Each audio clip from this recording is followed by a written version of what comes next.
não senti como uma provocação, eu concordo, na verdade, talvez eu não tenha colocado da maneira correta. Eu comi carne até os 4 anos de idade, porque isso me foi imposto, mas ainda quando há uma imposição, a pessoa pode, em algum momento, né, quando ela tem contato com outra verdade, ela pode fazer a escolha.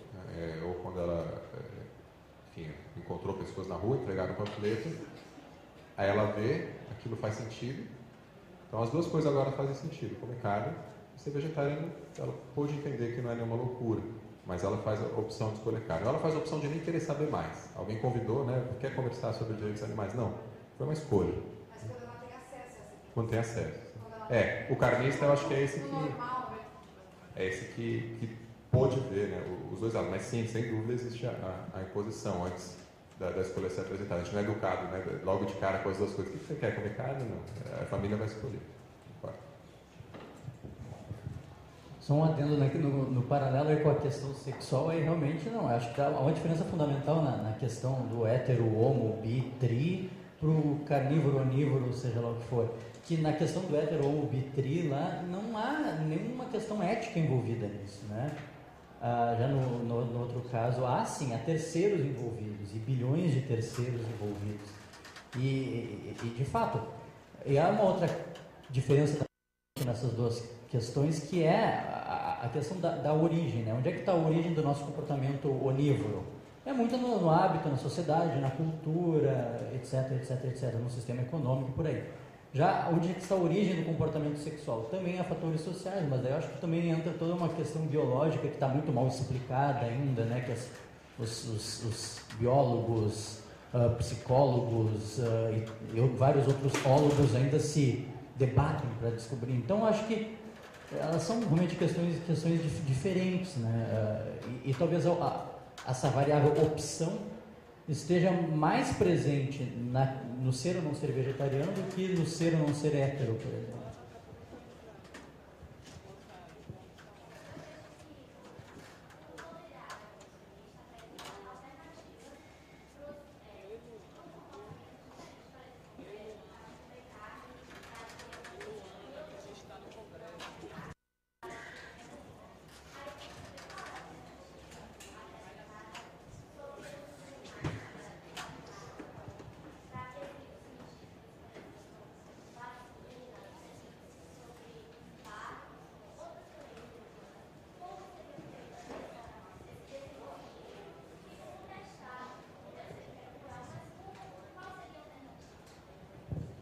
Eu não sou cientista para te falar com uma coisa mais... Talvez o Rafael até tenha mais ideias depois dessa parte científica, mas eu posso falar como ser humano, que a partir do momento que haja incentivo para desenvolvimento tecnológico, como hoje em dia a gente já está muito avançado em determinadas situações, esses métodos alternativos, se não existentes ainda, podem ser criados. Para isso basta esse incentivo. Em vez de eu ficar na zona de conforto ali, eu só tenho o animal para testar, eu vou só usar aquele animal? Não, eu vou fazer um trabalho para descobrir qual vai ser a alternativa nessa situação. Então, eu acho que ter vontade científica, principalmente, para desenvolver, caso ainda não haja um método alternativo para desenvolvê-lo. Alternativo não, né? Substitutivo até, para substituir de vez, não é um ou outro, é para substituir de vez.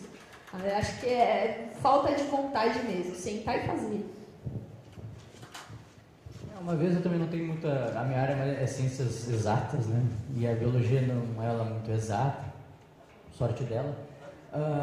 Mas uma vez o Sérgio Greifer me disse uma coisa, que realmente cada caso é um caso, e cabe ao cientista que está interessado em pesquisar um determinado assunto, sei lá, absorção de não sei que tipo de nutriente em tal parte do sistema digestivo. Cabe a ele, provavelmente, desenvolver o método antes de levar a cabo a pesquisa, a coleta de dados propriamente dito, um método substitutivo no caso. Isso é claro que desincentiva muitos, porque é mais fácil provavelmente usar o que já está pronto, pegar lá, comprar meia dúzia de ratinhos, mais um daqueles aparelhos bonitos que você viu lá em Feira de Santana, e fazer como tem que ser, porque a pesquisa vai sair mais rápido, ele vai publicar o artigo mais rápido, ele vai ganhar financiamento das agências mais rápido, o currículo Lattes dele vai ganhar linhas mais rápido, do que se ele tem que desenvolver um método substitutivo antes, para depois finalmente fazer sua pesquisa. Só no desenvolvimento do método ele vai levar, sei lá, 1 ano de trabalho. Então, na verdade, é preciso ter fibra e força de vontade para o desenvolvimento desses métodos. Mas também tem uma outra coisa, que tem umas estatísticas sobre tem muito de terrorismo nisso às vezes também. Não, nós precisamos fazer muitas maciças pesquisas com animais, porque tem uma equação que é mais ou menos assim: cientistas mais cobaias igual cura.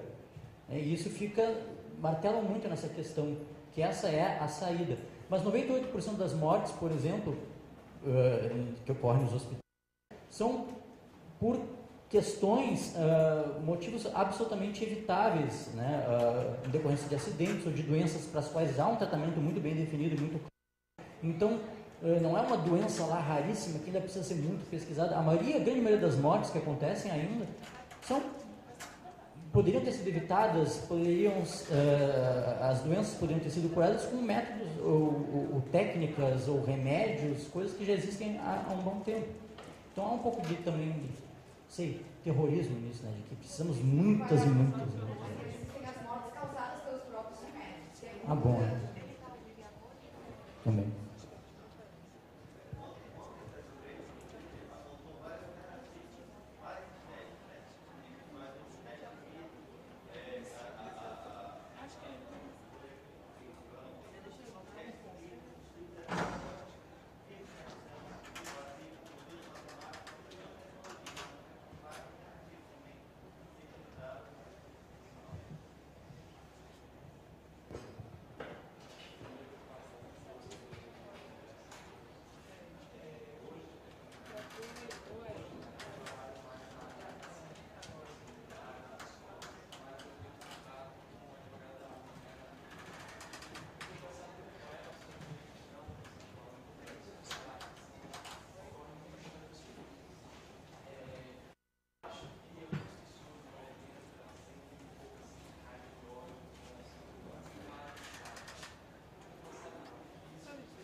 Eu acho que entre a cesta básica e alguma coisa que vai ajudar o direito, aquele animal a ter a consecução dos seus direitos e ajudar essa pessoa também a não mais praticar aquele tipo de atitude, mas de forma consciente, eu acho que isso é excelente, acho que é o necessário de fato.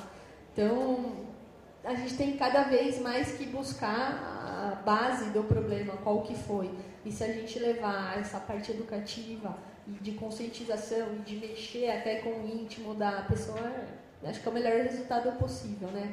Quem sabe até, eventualmente, é mais um adepto para passar essa conscientização adiante depois.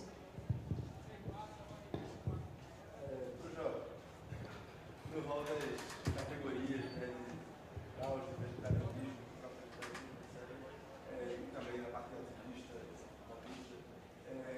assim, acho interessante e vejo totalmente sobre falar o que isso traz de benéfico, esse tipo de essas provocações, né, esses casos que você recebe, que certamente representam de fato uma reflexão que alguém teve, né, uma autocrítica talvez, e que são muito positivos. Acho que são muito positivos, principalmente quando veiculados assim, no meio em que já existe uma grande parcela de pessoas que estão em algumas das categorias. Porque a gente sabe que eu chutar uma porcentagem aqui, 99,5% da população não é, talvez não é nem pró-vegetariano nem robista. Não é absolutamente nada crítico às coisas. Então, e essa questão do pró-vegetarianismo me lembra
se ela resolveu se tornar uma flex vegetariana, pode ter sido só por causa de saúde, enfim, já antes de saber o termo, nem sabe o termo, já come pouca carne mesmo, porque está se sente pesada todo dia.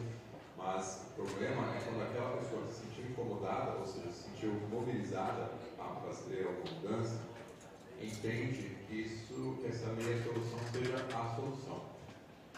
Então, na mesa, no Barbedas mesmo, né, a gente já abordou pessoas, e isso há pouco tempo, um mês atrás, e a pessoa dizer, não concordo com vocês, eu sigo segunda sem carne.